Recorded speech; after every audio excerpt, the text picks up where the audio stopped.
My name is James, and I don't sleep in roadside motels anymore. Not after Lincoln. This happened in October of 2019. At the time, I was working as a site inspector for a commercial construction company. My job required a lot of travel in small towns, industrial parks, warehouse projects, places most people pass without ever noticing. Lincoln, Nebraska was just another 3-day assignment. Nothing special. The company booked me into a roadside motel just outside the city limits, near the highway.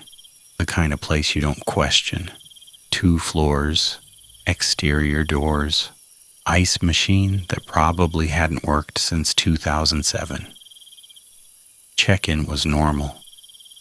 A middle-aged woman at the front desk handed me a key card and said, "Room 214, second floor." That was it.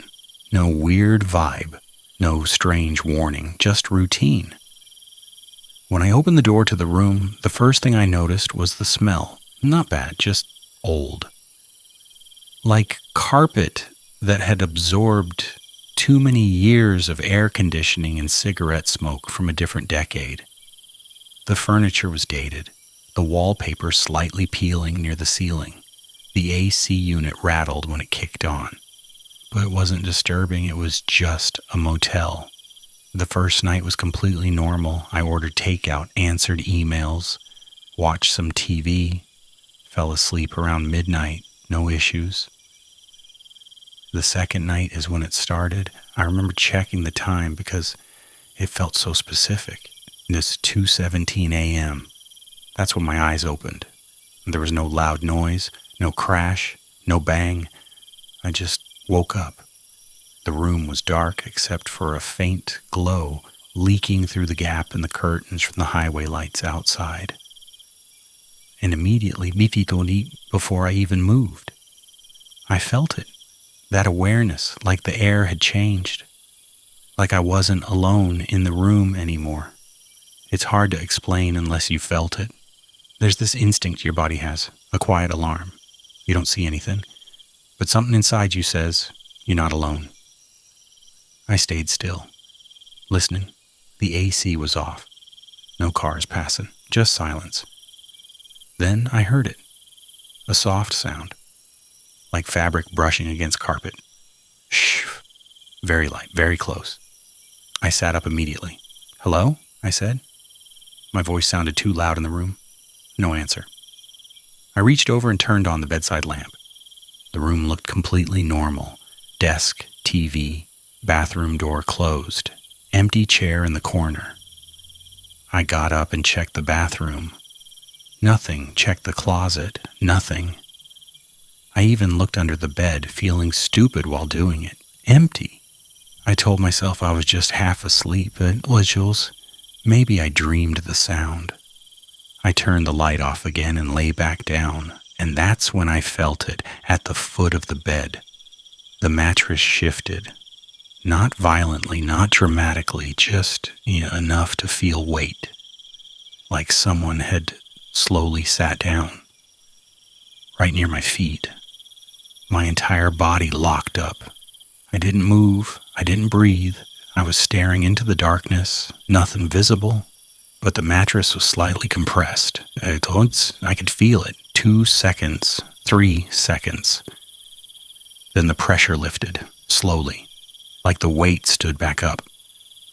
I immediately reached over and turned the lamp on again. The bed was flat, perfectly flat. The room was empty. I didn't turn the light off again that night. I kept the lamp and TV on until morning.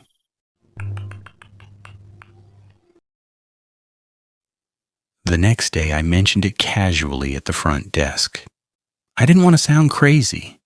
Hey, did anyone report weird noises last night? Maybe plumbing or something? The woman at the desk looked at me for a second longer than necessary. "You're in 214, right?" Something about the way she said it made my stomach tighten. "Yeah." She nodded slowly. No complaints. That was it. But her tone wasn't casual. It felt measured.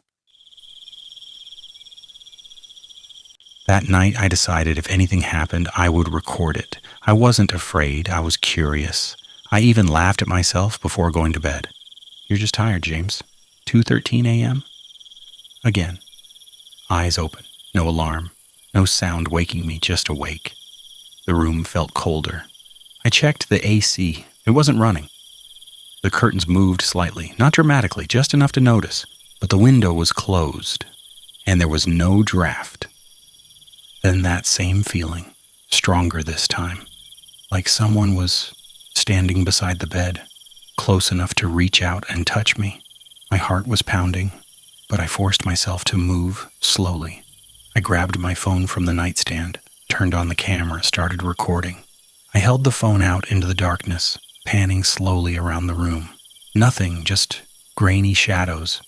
When I pulled the phone back toward my face, the screen briefly adjusted exposure, and that's when I saw it, behind me, on the screen, a shape, darker than the darkness around it, standing upright, right at the foot of the bed. It wasn't detailed. No face, no features, just a vertical outline, human height. Still, I spun around instantly. The room was empty. I looked back at the phone screen. Nothing there. I checked the recording immediately. It looked normal, too normal, like nothing had ever been there. But I know what I saw on that screen. For 1 second, something was there. The next morning, there was a different person at the front desk, a man in his late 40s, probably the manager. I decided to be direct. Has anyone ever had issues in room 214? He didn't answer right away. If you're uncomfortable, we can move you to another room. That's not what I asked. He studied my face. Then he sighed slightly. 3 years ago, a guest passed away in that room. Heart attack. Middle of the night. I swallowed. On the bed? He didn't blink. Yes. Same bed? A pause. We haven't replaced the furniture. I didn't check out immediately, but I didn't stay another night either. I packed my things, finished work early, and drove home that afternoon. I told myself it was stress, sleep disruption, travel fatigue. That's what made sense. But a week later, I was going through my phone and found the recording. I watched it again, frame by frame. At normal speed, nothing. Then I slowed it down. There.